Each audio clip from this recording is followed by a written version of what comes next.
नमस्कार दोस्तों, ये है यंग भारत न्यूज और मैं हूं अंजलि। सुंदर मुस्कान की बात तो सभी करते हैं, मगर उस मुस्कान में चार चांद लगाते हैं आपके दांत। एक प्यारी सी मुस्कान और भी आकर्षक हो जाती है जब वो हेल्दी टीथ का साथ पा लेती है। मगर ऐसे कई सवाल हैं जो दांतों की समस्याओं से जुड़े हुए हैं। चाहे वो बच्चे हों या बड़े, सभी को कभी ना कभी दांतों में दर्द, कैविटीज, बैड ब्रेथ जैसी समस्याओं का सामना करना ही पड़ता है। आज हमारी कोशिश रहेगी कि इन सभी समस्याओं से जुड़े आपके सवालों के जवाब हम आप तक पहुंचा सके। साथ ही हम कई मिथ्स और इंटरेस्टिंग फैक्ट्स को भी आज इस इंटरव्यू में, इस प्रोग्राम में डिस्कस करेंगे। इसी उद्देश्य से आज हमने अपने स्टूडियो में बुलाया है डॉक्टर तरुण वशिष्ठ को, जो पिछले 20 वर्षों से डेंटल प्रैक्टिस में हैं। तो थैंक यू डॉक्टर तरुण, आज आप हमारे इस प्रोग्राम में आए हैं और आप हमको बहुत सारी इंटरेस्टिंग बातें बताने वाले हैं दांतों से जुड़ी समस्याओं के बारे में। Thank you so much for coming. Thank you. So सबसे पहला सवाल जो मेरा ये है वो ये रहेगा कि जो कैविटीज वर्ड हम सुनते हैं छोटे बच्चों में, टोडलर्स में, तो इसका बेसिकली कारण क्या है? मतलब सबको पता है वैसे तो कि भाई चिप्स और चॉकलेट्स जो बेसिक हमको पता है कि इनकी वजह से हो जाता है, बट क्या और भी कोई कारण है जिनकी वजह से कैविटीज का सामना करना पड़ता है बच्चों को? मैम, जनरली छोटे बच्चों में कैविटीज़ नर्सिंग बॉटल की वजह से हो जाती हैं, जहाँ पर हम लोग बहुत लंबे समय तक मिल्क बॉटल मुंह में रखकर बच्चे को दूध पिलाने के लिए छोड़ देते हैं जी। और बहुत लंबे समय तक जब आप उसको बॉटल फीड कराते हैं तो लंबे समय तक जो मिल्क है वो टीथ के कांटेक्ट में रहता है, which produces the cavity. Tooth में कैविटी शुगर कंटेंट की वजह से लगती है, एसिड प्रोड्यूस कराता है और वो एसिड आपके एनामल को डैमेज करता है और फिर धीरे धीरे धीरे धीरे आपका कैविटी प्रोड्यूस होता है। तो वन रीजन तो दैट। सेकंड, ग्लूकोज बिस्किट, ये हमें अवॉइड करने चाहिए। ग्लूकोज बिस्किट्स ये हमें अवॉइड करने चाहिए। क्रीम वाले बिस्किट्स अवॉइड करने चाहिए। ये तो सबसे ज्यादा बच्चे खाते हैं। हाँ, बहुत एनर्जेटिक जो सोर्स है एनर्जी का वो ग्लूकोज है, तो जनरली पेरेंट्स कोशिश करते हैं कि ये बिस्किट डाल दो जी, या बच्चे को स्कूल जाते हुए ना बिस्किट दो। हाँ, और एक ये भी गिल्ट फ्री सा होता है ना कि चलो चिप्स या चॉकलेट देने से अच्छा अगर बच्चा तो चलो बिस्किट तो दे ही देते हैं। बट चॉकलेट उतना ज्यादा डैमेज नहीं करता है, मतलब वो करता है बट वो चिप्स और बिस्किट से कम है। तो सबसे पहले तो बिस्किट्स को जो है वो अवॉइड करना चाहिए जितना हो सके।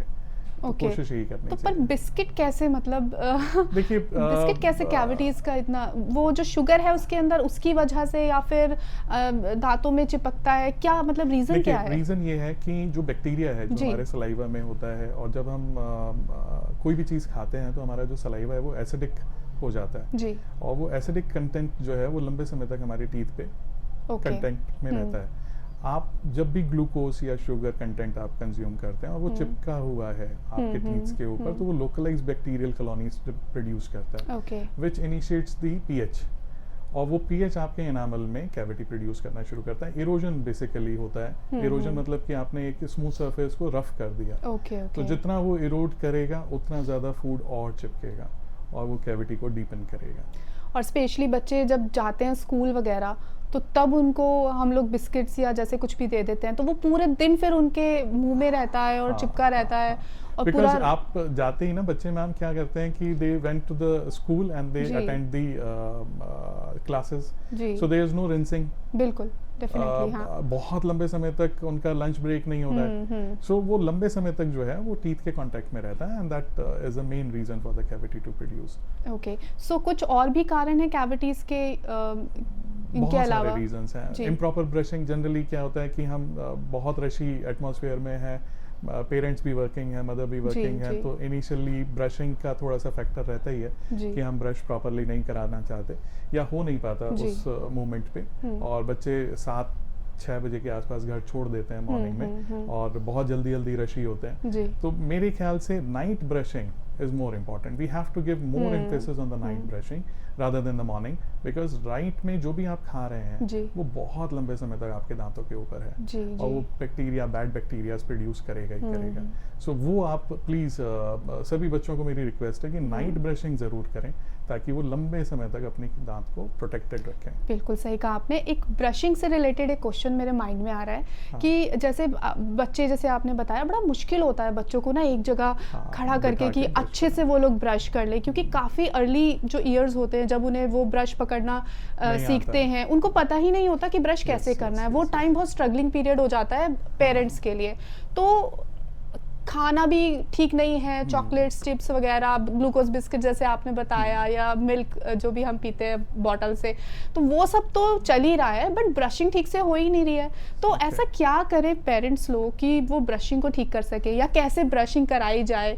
तो वो एक पेरेंट्स के लिए बहुत अच्छा एक गाइडेंस मिल जाएगा। जो सबसे बड़ा जो मिथ है पेरेंट्स का, वो ये है कि हम ब्रश के हेड को जितना ज्यादा पेस्ट से भर देंगे वो उतनी कैविटी कम बनाएगा, which is again very wrong. हमें पेस्ट लगाना, माफ कीजिएगा मैं ऐसा वर्ड यूज कर रहा हूँ, ब्रश को पेस्ट से फिल करना ही नहीं आता। हम ब्रश मेरे पास है नहीं, बट आई विल, मैं कोशिश करूंगा कि शायद मैं बता पाऊँ। हम ब्रश के जो ब्रिसल्स हैं, हम पेस्ट को 45 डिग्री एंगल पे वो जो एडवर्टीजमेंट में दिखाते हैं हम वैसे लगाते हैं ना, वो पूरा ब्रिसल्स के ऊपर रहता है और वो एस्थेटिकली तो अच्छा लगेगा, बट जब आप उसको मुंह में लेकर जाते हैं तो 50 to 70% पेस्ट तो स्पिल ही हो जाता है। बिल्कुल, और सिर्फ 20% या 35% ही आपके इफेक्टिव रहता है। आइडियल जो है, जब हम पेस्ट यूज करते हैं, तो आइडियल है कि आप ब्रश के 90 डिग्री के ऊपर आप पेस्ट लगाएं। वो जो पेस्ट है वो ब्रिसल्स के अंदर चला जाएगा एंड बहुत कम आपका स्पिल आउट होगा और मैक्सिमम आपका उसमें फोमिंग एक्शन बन पाएगा और क्लींजिंग हो पाएगी। सो एक तो ये, दूसरा फ्लोरिडेटेड पेस्ट बच्चों को इस्तेमाल कराइए। अच्छा। हाँ, वो कोशिश करिए कि फ्लोरिडेटेड पेस्ट हो। तो वो बेसिकली हमारा जो एनामल है उसका जो कॉम्पोजिशन है वो एपेटाइट क्रिस्टल्स का है, और हम जब फ्लोरिडेटेड पेस्ट यूज करते हैं तो एपेटाइट क्रिस्टल एक फॉर्मेशन में कन्वर्ट हो जाता है which is known as fluoroxy apatite crystals, जो बहुत ही कम चांस होता है कि कैविटी प्रोड्यूस कर पाए। तो वो हार्डेस्ट स्ट्रक्चर है एक्चुअली। अच्छा डॉक्टर, ये बच्चों के लिए तो बहुत सारे मार्केट में किड्स टूथपेस्ट आ रहे हैं ना, मार्केट में अवेलेबल है, तो क्या वो सही है बच्चों के लिए? हमको वो यूज कराना चाहिए, या जो हम घर में अपना नॉर्मल टूथपेस्ट यूज करते हैं वो उनको यूज कराना चाहिए? बच्चे का ना टेस्ट बड सेट होना बहुत जरूरी है। कई बार क्या होता है कि हम जैसे बच्चे को शुरुआती दौर में कोलगेट ही दे दें, तो because of their mint content ना बच्चे कई बार हेजिटेट करते हैं, या मेरे को नहीं, रिजिड हो जाते हैं, हमको नहीं करना, टेस्ट इज नॉट गुड। सो कुछ समय के लिए आप उनको दे दीजिए, चेरियो दे दीजिए, या किडोडेंट दे दीजिए, या कोई भी ऐसा फ्लेवरिंग एजेंट, ताकि उनका एक थोड़ा सा हैबिट डेवलप हो जाए। उसके बाद then you have to switch over the fluoridated paste, whichever the comfortable. ठीक है, एक सवाल और यहाँ पर मेरे माइंड में आ रहा है कि जैसे टूथपेस्ट बहुत सारे हैं, है ना, तो उनमें से कौन सा टूथपेस्ट, मतलब क्या क्वालिटीज़ होनी चाहिए टूथपेस्ट के अंदर कि हम उसे फिक्रमंद होकर, फ्री माइंड होकर अपने बच्चे को दे सके यूज करने के लिए? ऐसे क्या चीजें देखें इंग्रेडिएंट्स में, या फिर उसकी क्वालिटीज, ऐसा क्या होना चाहिए? देखिए आजकल तो खैर toothpaste is like a recipe, तो यस डेफिनेटली तो उसमें नमक, नीम और पता नहीं क्या क्या डल जाता है, बट मेरे ख्याल से सूदिंग पेस्ट होना चाहिए, पार्टिकल साइज पेस्ट फॉर्म का वो कम होना चाहिए, पाउडर पेस्ट अवॉइड करने चाहिए। पाउडर जो जैसे कोलगेट पाउडर है, इवन कोलगेट भी, या कोई भी ऐसा पाउडर पेस्ट जो है जो पहले यूज होता था, हमारे जो पेरेंट्स हैं या उनके जो पेरेंट्स हैं वो यूज करते थे, पाउडर ब्रश में डाला and then they brush it, वो ज्यादा एब्रेसिव है। कोशिश यही करनी चाहिए कि जेल बेस्ड पेस्ट हो तो बहुत अच्छा है। अच्छा। और उसका पार्टिकल साइज बहुत कम होता है, तो एनामल पे कम स्क्रैचेस डेवलप करता है, एनामल को कम टीयर करता है। और जो पेस्ट फॉर्म है वो भी अच्छे हैं, बट कोशिश करिए कि सूदिंग पेस्ट हो तो ज्यादा बेटर है। ये मुझे थोड़ा सा चारकोल बेस्ड या नीम बेस्ड, ये थोड़ा सा सो मेनी डिफरेंट फ्लेवर्स, तो इजी रखिए, इजी लाइफ रहेगी, तो ज्यादा कॉम्प्लिकेटेड में जाने की जरूरत नहीं है। ठीक है। अच्छा, एक सवाल और कि जैसे जो ये बिल्कुल न्यू बॉर्न बेबीज होते हैं, तो क्या तभी से हमको ब्रशिंग का जो प्रोसीजर है या प्रोसेस स्टार्ट कर देना चाहिए, या फिर एक कौन सी एज है जहाँ पर हमें ब्रशिंग इंट्रोड्यूस करनी चाहिए? देखिए मैम, न्यू बॉर्न बेबीज में तो they only gums are there ना, so but you can start, because जो एसोसिएशन है, डेंटल एसोसिएशन, वो ये रिकमेंड करती है कि आप न्यू बॉर्न बेबी से लेकर 12 मंथ तक राइस साइज जितना पेस्ट विद द फिंगर और विद द सिलिकॉन ब्रश जो फिंगर में आपको आराम से फिट हो जाता है, उससे आप करिए। और जब थोड़ा सा बड़ा हो जाए तो आप पीनट साइज पेस्ट इस्तेमाल कर सकते हैं। नाइट ब्रशिंग जब टीथ आ जाएं तो नाइट ब्रशिंग पे ज़्यादा प्रेफरेंस दीजिए। जी बिल्कुल। अच्छा, मैंने ये भी देखा है कि जैसे न्यूबॉर्न बेबीज़ का तो ब्रशिंग वगैरह मैंने बहुत कम देखा है, अवेयरनेस नहीं है या फिर क्या, बट जो हमारे घर में दादी हैं या फिर जो बड़े लोग हैं जब नहलाते हैं बच्चों को तो वो कुछ कपड़ा लेकर या फिंगर से ही उसको क्लीन कर देते हैं, तो वो इनफ है या फिर हमें ये जो टूथपेस्ट या जो ब्रशिंग का जो अभी आपने एक तरीका बताया हमें उस तरफ जाना चाहिए या फिर यही एक तरीका जो है हम आजमा सकते हैं? मसलिन क्लॉथ जो होता है जी, विच इज़ वेरी सॉफ्ट, उसको आप थोड़ा सा वेट करके you can wipe the gums, so that is again a very good option which generally the grandmothers, parents वो कर लेते हैं, which is again very good. Paste is a kind of agent which secretes the fluoride. Okay. तो जब teeth erupt होगा तो उसमें हमारे chances of cavitation थोड़े कम हो जाएंगे. Okay. और हमारे जो teeth है वो थोड़ा healthy stage में रहेगा. Healthy stage में रहेगा. Okay, very good. अच्छा सर ये बताइए कि जैसे cavities की हमने काफ़ी बातें करी है ना, न्यूबॉर्न बेबी में भी हमने जाना कि टूथपेस्ट कैसे इस्तेमाल करना है या ब्रश कैसे करना है. अब एक टॉपिक ले लेते हैं बैड ब्रेथ करके, तो ये बहुत बच्चों के अंदर भी ये प्रॉब्लम्स होती हैं और वो कई बार ना जैसे थोड़े बड़े हो जाते हैं, स्कूल जाने लग जाते हैं, कोई उनसे बोल देता है फ्रेंड में कि हाँ तो ब्रश करके क्यों नहीं है, वो कहेगा मैं तो ब्रश करके आया हूँ या आई हूँ, फिर भी मम्मा मेरे मुंह से क्यों स्मेल आती है, मुझे ऐसे क्यों बोलते हैं, तो ये इस चीज़ का क्या कारण है? Bad breath is like a halitosis, उसको हम हेलेटोसिस बोलते हैं. बहुत सारे रीजंस हैं बैड ब्रेथ के. जनरली जो मैंने देखा है अपनी प्रैक्टिस में, cavity is one of them. Oral hygiene, if it is not maintaining properly, then that is a कारण for the bad breath. So oral hygiene मतलब इसमें क्या क्या चीजें हैं? हम ब्रशिंग प्रॉपरली नहीं कर रहे हैं, हमारा जो फूड है पार्टिकल्स हैं वो टीथ के अंदर, मतलब ब्रश हम कर रहे हैं बट ठीक से नहीं कर रहे हैं, प्रॉपरली नहीं कर रहे हैं, तो जो फूड ग्रेन्यूल्स है ना वो आपके टीथ के इन बिटवीन स्पेसेस में फंसे हुए हैं, which further on with the period of time वो फ्यूमिकेट करना शुरू कर देते हैं and which produces the smell. So एक ये रीज़न है. दूसरा रीज़न क्या होता है मैम कि बच्चों में जनरली मैंने ऐसा देखा है कि भले ही बच्चे को कोई कैविटी नहीं है, they have a very good teeth, very good hygiene and everything is fine, still the smell is there because of the saliva. Okay. तो बच्चों का सलाइवरी फ्लो अच्छा होता है as compare to the adult. तो उनके सलाइवरी फ्लो में bacterias होते हैं, तो वो डाइजेशन में भी उनको हेल्प करते हैं, तो वो फ्यूमिकेट करते हैं. जनरली मैंने ऐसा देखा है कि जब भी बच्चे को कोई कैविटी नहीं है और बहुत ज़्यादा हेल्दी टीथ हैं और there is no problem as such in the hygiene, तो वो बिकॉज ऑफ द सलाइवा है. कई बार बच्चों को आज की डेट में जैसे हम अर्बन पॉपुलेशन में है ना, तो कॉन्स्टिपेशन की शिकायत रह जाती है. बच्चे जो है वो जंक फूड्स पे बहुत, उसी की वजह से ज्यादातर कॉन्स्टिपेशन रहता है. वो एक अगेन एक रीजन है, बिकॉज गैस बर्ब्स आती हैं स्टमक से, which is again a cause of the halitosis. Adults में तो ma'am they are an number of reasons. Pyorrhoea है, आपको गम डिसीज हो गया है, आपके गम ब्लीड कर रहे हैं, आपके गम्स में डिपोजिशंस बहुत ज़्यादा है, आप स्मोकर हैं, आप लिकर इंटेकर हैं, तो बहुत सारे रीजंस हैं वो हेलिटोसिस के. तो बट बच्चों में जनरली ये 2, 4, 5 रीजंस हैं जो इसकी वजह से. तो अगर कोई बच्चा ऐसा है जो बहुत ज़्यादा परेशान है इस प्रॉब्लम से, वो ब्रश करता है डेली बट फिर भी वो इस प्रॉब्लम से परेशान है या बहुत ज़्यादा उसको फील हो रहा है, तो उसको ठीक करने के लिए हम क्या कर सकते हैं? The best remedy is ma'am, which is again a very household remedy.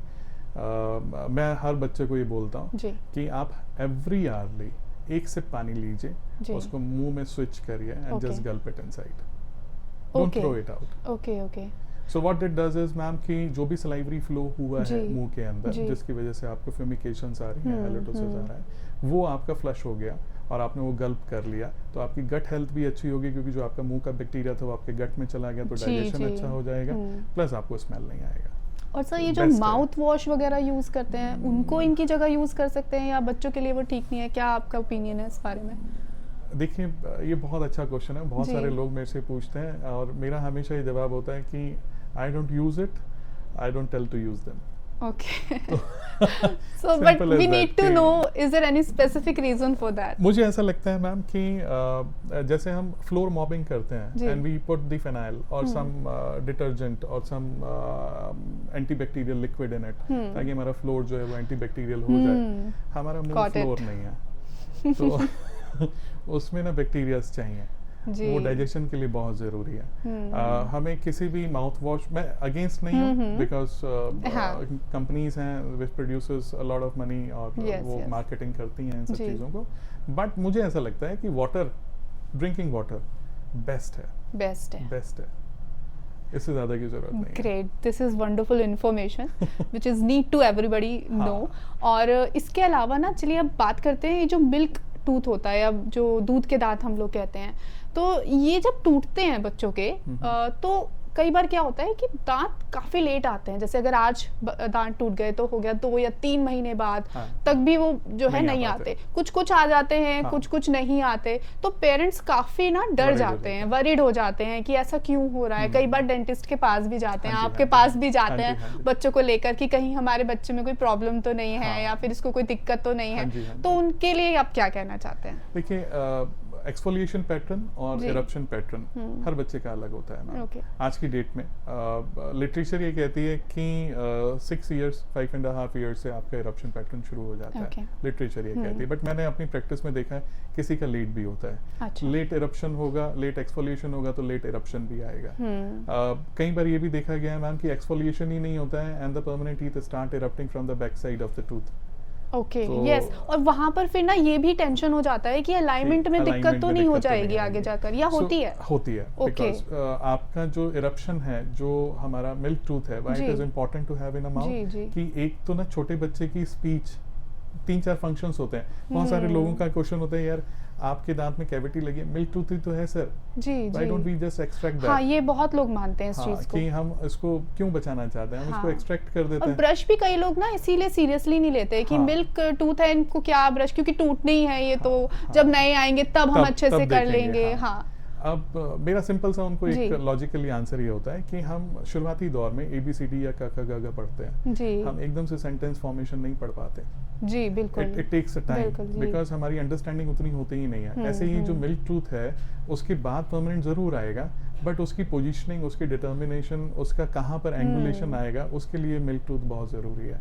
तो बहुत सारे पेरेंट्स का ये जवाब होता है कि यार ये तो एक्सफोलिएशन हो जाएगा, मिल्क टूथ अपना चला जाएगा, हमें बहुत ज्यादा कंसर्न है नहीं, परमानेंट टूथ उसकी जगह ले लेगा। मेरा ये मानना है कि कुछ एक समय के लिए, जब तक उसका इरप्शन पैटर्न नहीं आ रहा है, तब तक हमें उस मिल्क टूथ को रिटेन करना जरूरी होता है। और अगर हम किस कारणवश उसको नहीं रिटेन कर पा रहे हैं, तो जो मिसिंग स्पेस हुआ है उसके एक्सफोलिएशन के बाद उसको मेंटेन करना बहुत जरूरी है, ताकि वो मिसअलाइंड ना हो जो परमानेंट। अच्छा डॉक्टर, कई बार ना क्या होता है कि जैसे छोटे बच्चे हैं, अब उनका दांत हिल रहा है, मिल्क टूथ हिल रहा है, पर वो नहीं तोड़ रहे हैं उसको, अब वो पीछे से नया दांत आना स्टार्ट हो गया है, तो अब वहाँ पे क्या किया जाए? एंजाइटी है मैम, छोटे बच्चे ना डरते हैं जी। और वो ही नहीं, मैं भी जब छोटा था तो मैं भी डरता था डेंटिस्ट के पास जाने, सभी डरते हैं जी। क्योंकि एक छोटा सा फोबिया है कि या जाएंगे तो इंजेक्शन लगेगा। बॉडी का इंजेक्शन और mouth injection is very different. तो कोशिश यही रहती है कि छोटे बच्चे ना पेरेंट्स को बताएं कि हमारे दांत हिल रहे हैं, क्योंकि मम्मी पापा जो है वो डॉक्टर के पास ले जाएंगे, वो डॉक्टर इंजेक्शन लगाएगा, बताते भी नहीं है बच्चे, बताते नहीं है। और बहुत लंबे समय तक ना वो जो हिलता हुआ दांत है मुंह में रहता है।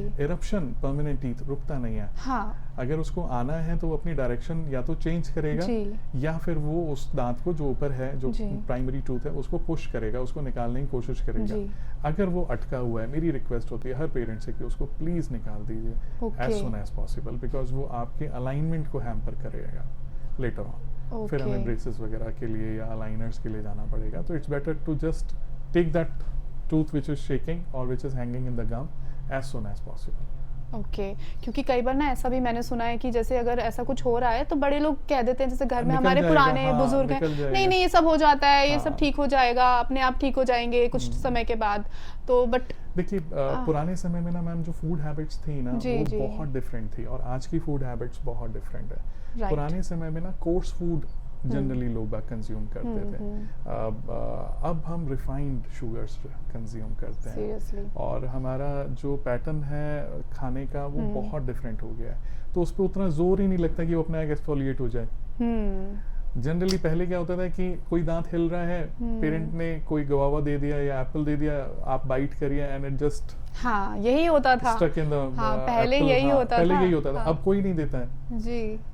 तो वो एक फैक्टर है जो वो एक टॉफी भी आती थी बचपन में, मुझे याद है, तो वो थोड़ा इक्लेयर्स पता नहीं हाथ से कुछ स्टिकी टॉफी आती थी, तो वो बच्चों को दे देते थे कि और वो हो भी जाता था, फिर दांत टूट भी जाता था इजीली, बट अब नहीं देता। थोड़ा सा कंसर्न हो गए ग्रैंड पेरेंट्स भी, क्योंकि जो है छोटे बच्चे हैं तो उनको लगता है कि यार इनको तकलीफ नहीं होनी चाहिए, तो उस पॉइंट ऑफ व्यू से भी नहीं देते हैं। बट जनरली क्या है कि अब हमारी जो फूड हैबिट्स हैं वो बहुत सोफिस्टिकेटेड हो गई हैं, बहुत सॉफ्ट डाइट की तरफ हम चले गए, तो उसकी वजह से ऐसा हो। अच्छा डॉक्टर, कैविटीज, बैड ब्रेथ या फिर ये जो मिल्क टूथ इश्यूज हैं, इसके अलावा भी बच्चों के अंदर आपने कुछ डेंटिस्ट या डेंटल इश्यूज आपने देखे हुए हैं, कुछ और इस तरीके की कोई परेशानियां हो? देखिए वैसे तो बहुत सारी चीज़ें हैं जो बच्चों में होती हैं। एक छोटी सी प्रॉब्लम होती है जिसको हम बोलते हैं टंग टाई। ओके। बहुत सारे ऐसे बच्चे हैं जिनको ना स्पीच में ऑल्ट्रेशंस होती हैं, जैसे हमारे वॉवल साउंड्स हैं वो प्रॉपरली नहीं निकल पाती हैं, बिकॉज हमारा जो टंग का जो फ्रेनम है वो अटैच्ड रह जाता है और टंग को फ्री नहीं करता, तो हमारे बहुत सारे वर्ड साफ नहीं निकलते। तो एक तो वो इश्यूज बच्चों में देखा जाता है, तो which is a very simple procedure. तो वो उसका भी दांतों से मतलब it's not related with the tooth itself, but it's related with the speech. Okay. So उसके लिए एक सिंपल प्रोसेस होता है कि आप उसकी मसल जो यहाँ पे अटैचमेंट है उसको हल्का सा कट कर दीजिए and the tongue get free. तो एक वो फैक्टर रहता है, बाकी तो और कोई समस्या नहीं है। हाँ, डिलेज करते हैं बहुत सारे बच्चे, अपनी प्रॉब्लम्स को बताते नहीं और उसको झेलते रहते हैं कि पेरेंट्स को बताएंगे या डेंटिस्ट के पास जाएंगे तो वो तकलीफ देंगे ही देंगे, तो हम फ्री हैं, अभी हमें तकलीफ नहीं हो रही, तो let's be like that only. अच्छा, एक ना मैंने एक दो बच्चों को देखा है अपने आसपास जिनके जो दांत हैं वो जो मिल्क टूथ हैं वो पूरे के पूरे खराब हो गए, मतलब वो है ही नहीं, ऊपर सिर्फ ब्लैक जो है वो रह जाता है, वो ब्लैक कैविटीज होंगी होपफुली, और वो पूरे के पूरे टीथ उनके सारे खराब हो गए हैं। तो मैंने इस तरह के केसेस रिसेंटली देखे हैं, मतलब कि इतना ज़्यादा कि सारे ही दांत खराब हो जाना। कैविटीज़ तो हो जाती हैं, कैविटीज़ हम शुरू से बचपन से सुनते आ रहे हैं कि कैविटीज़ होती हैं, बट इस हद तक, इस लेवल तक जाने का मतलब रीज़न क्या है कि ये कैविटीज़? मेन जो रीज़न है मैम वो है बॉटल फीडिंग। जनरली क्या करते हैं अभी, क्योंकि लाइफ बहुत बिजी है पेरेंट्स की और मदर फादर दोनों ही वर्किंग रहते हैं, तो वो कोशिश यही करते हैं कि बच्चे को नरिशमेंट भी मिलता रहे, उसका न्यूट्रिशन भी प्रॉपर ले, तो चलो बॉटल में मिल्क डाल के बच्चे को दे देते हैं। तो बच्चा क्या करता है, वो लंबे समय तक ना सक करता रहता है और बहुत ज़्यादा जब हमारा मिल्क जो है मुंह में इकट्ठा हो जाता है तब वो गल्प करता है, तो लंबे समय तक हमारा मिल्क जो है वो टीथ के कांटेक्ट में रहता है, जिसकी वजह से वो कैविटीज प्रोड्यूस होती हैं। इसको नर्सिंग बॉटल कैविटीज बोलते हैं जनरली, बट ये मेन कारण जो है वो बॉटल फीडिंग की वजह से। तो ये मतलब जो टोडलर्स होते हैं जैसे 6 इयर्स 5 इयर्स, तो उनके अंदर भी ये बॉटल वाला है, यही एक फैक्टर है? ये फैक्टर है, ये मेन कारण है। तो यानी कि वो 5-6 इयर्स तक भी बच्चों को जो पेरेंट्स हैं वो बॉटल फीडिंग करा रहे हैं, so that is the reason, या उन्होंने बहुत ज्यादा बचपन में कराई है। ओके। जो पहले कराया है उसका भी जो है वो रिजल्ट निकल के आता है, बिकॉज जब इरप्शन हुआ बच्चे का टीथ में तब तक वो चल ही रहा था बॉटल फीडिंग। तो एक बार कैविटी इनिशिएट हुई तो वो फिर आपके मोलर्स को या इंसीजर्स को या कैनाइंस को इन्वॉल्वमेंट देगा ही देगा। अच्छा। तो जो क्राउन पार्ट होता है हमारे जो टूथ है उसके 2 हिस्से होते हैं, क्राउन पार्ट जो हमें दिख रहा है वाइट, और एक रूट पार्ट जो हमें नहीं दिख रहा, जो बोन के अंदर है। तो जो क्राउन पार्ट है वो हाइपोकैल्सिफाइड होता है बच्चों में, और मिनरलाइजेशन उतनी अच्छी होती नहीं जैसे as compare to the adult teeth, उसकी मिनरलाइजेशन अच्छी होती है। मिल्क टूथ की मिनरलाइजेशन हाइपोकैल्सिफाइड होती है, तो उसमें कैविटी जल्दी कैचअप कर जाता है। तो ये एक मेन रीजन है। प्लस जनरली क्या होता है मैम कि बच्चे ने रात में दूध पिया बॉटल लगाकर और उसने फिनिश करा, मम्मा ने उसका बॉटल हटा दिया, माउथ वाइप नहीं करा। जो मिल्क है वो होठ पे, गम्स पे, या रिंस नहीं करवाया, सो गया बच्चा, सो गया बच्चा, और आप उसको नहीं जगा सकते। बीइंग अ मदर आपको नहीं अच्छा लगता है कि बच्चे को बार बार जगा कर उसको आप रिंस कराएं, बट आपको वाइपिंग जरूर करनी चाहिए। कोशिश यही रहनी चाहिए कि बच्चे के जो टीथ के ऊपर जो मिल्क है उसको आप वाइप ऑफ कर दें टीथ के ऊपर, गम्स के ऊपर, ताकि उसको एटलीस्ट कैविटी थोड़ा कम इन्वॉल्व कर पाए। तो जैसे आजकल जैसे बच्चे, जैसे जो भी न्यूबॉर्न बेबीज़ हैं या फिर जो मदर्स हैं, जैसे अगर हम समझे कि जो सिजेरियंस ज़्यादा होते हैं तो उसमें क्या होता है कि ब्रेस्ट फीडिंग वगैरह नहीं करा सकते, ज़्यादातर आप बॉटल पे ही डिपेंडेंट हैं, तो क्या हम ये समझ के चलें कि जो इस तरीके के केसेस हैं जहाँ पर मजबूरी में या फिर कैसे भी आपको बॉटल फीडिंग ही करानी है, तो ऑब्वियसली उन बच्चों का जो मिल्क इनटेक है फ्रॉम द बॉटल वो ज़्यादा रहता है, तो वहाँ पे कैविटीज के चांसेस ज़्यादा रहेंगे? देखिए, दो तरीके का मिल्क है, एक ब्रेस्ट जो मदर अपना देगा और एक है प्रोसेस्ड मिल्क जो पाउडर फॉर्म में हमें आता है और देन वी मेक। सो मेरे ख्याल से ऐसा है कि जो माँ का है वो उतना ज़्यादा हार्मफुल नहीं है जितना आपका प्रोसेस्ड मिल्क हार्मफुल है। तो कोशिश यही करनी चाहिए कि हम वाइपिंग ज़रूर कर लें, even though they are no teeth, even though they are only gums, but still we have to wipe. वो एक जरूर ध्यान रखें। So thank you so much doctor Tarun. Seriously आज हमने बहुत सारे इंटरेस्टिंग फैक्ट्स और मिथ्स जो थे जो पेरेंट्स लोगों को सच में नहीं पता थे, एज अ पेरेंट शायद मुझे भी नहीं पता थे कि ग्लूकोज बिस्किट जो है वो चिप्स या चॉकलेट से ज़्यादा बड़ा विलन है कैविटीज़ को लेकर। और भी आपने बहुत सारी इंटरेस्टिंग बातें बताई हैं। होपफुली आज हमारे जितने भी लिसनर्स ऑडियंसेस हैं आज हमारी, वो जब ये देख रहे होंगे एपिसोड तो उनके बहुत सारे सवालों के जवाब उन्हें मिले होंगे। Thank you so much for coming. Thank you. So मैं आशा करती हूँ कि आज बहुत सारे पेरेंट्स को अपने बच्चों से संबंधित जो दांतों से जुड़े सवाल थे उनके जवाब आज ज़रूर मिल गए होंगे। अगर आप चाहते हैं कि हम डेंटल हेल्थ से जुड़े किसी और स्पेसिफिक टॉपिक पर कोई प्रोग्राम करें तो प्लीज़ हमें अपने सजेशंस कमेंट बॉक्स में ज़रूर दें। अगर आपको ये प्रोग्राम यूज़फुल लगा हो तो इसे लाइक करना ना भूलें और अपने फ्रेंड्स एंड फैमिलीज़ में इसे शेयर ज़रूर करें। अभी के लिए आपसे इजाज़त लेती हूँ, मगर बहुत जल्द लौटूंगी एक और नए विषय के साथ। तब तक के लिए मुस्कुराते रहिए, स्वस्थ रहिए और अपने दांतों का ख्याल रखिए। मैं हूँ अंजलि और ये है यंग भारत न्यूज़।